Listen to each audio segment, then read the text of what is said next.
thank you for coming. It's very, very difficult. You read in the paper about wrongful convictions. You read that people have been there for sometimes 20 years. And that's all you read. You don't get to feel it. You don't get to live it. But I'm living it. And it destroys your life. So why would I choose this path if I had even the inkling of doubt that Ajay was guilty? Or doubt that he was innocent? I wouldn't. I'd walk away. I would walk away and have a much easier life. Believe me. But I can't do that because I know the truth and my conscience won't allow me to do that. I can't sit and watch somebody rot in jail that I know is innocent and he's got no chance of getting out unless he wins an appeal. So that's why I'm here and that's why I'm suffering, and I thank you for giving me the support and the courage to continue forward and for Ajay to do that, because that's what happens. As we all know, the DA famously quotes a line from the pretext call as being the reason that Ajay was convicted. The famous "you effed me" line, that means you gave me consent.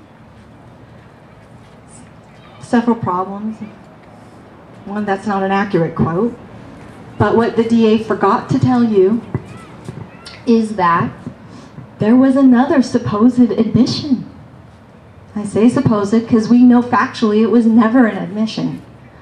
The accuser was allowed to translate that phone call. She altered the Nepali in the transcript. She changed it.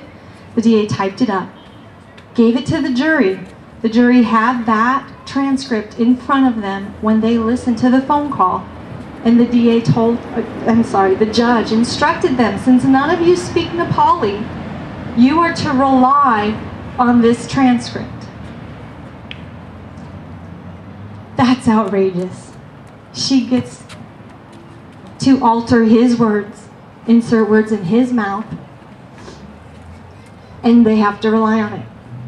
We did have an independent expert who said it was impossible for Ajay to say what she said. She said that in Nepali, he said, "You had sex with me after the age of 18. And the expert said, "It's not possible. First of all, that word isn't audible, and the only part that's audible is the very beginning of a word, and it's a hard K sound." Those of you who speak Nepali know that a hard K sound does not mean sex. It doesn't even mean the F word. The DA cross-examined him and asked him, could it have been slept with? Could it have been all of these other things? And he said no. So how is it that the jury had that in front of them? How is it that the court allowed them to do that? This is outrageous. Ajay is innocent. And why didn't the DA release that in his press release? Why didn't he tell you, oh, there wasn't one, there was two?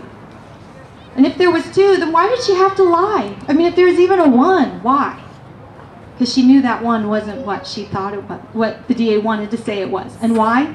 Because in the very phone call, that's forensic evidence. It's recorded in time. In the very phone call, she told him, "You're not telling me what I want to hear. I'm going to go. Definitely you're not telling me anything about this. Excuse me if I don't quote it exactly. I'm going from memory."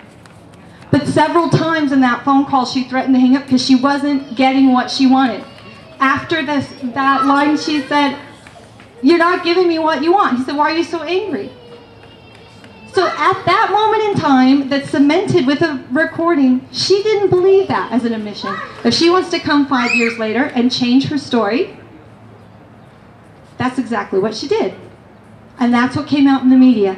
And we're not allowed to give everything out in the media. We're giving you more right now than we've ever given you. But these are hard facts.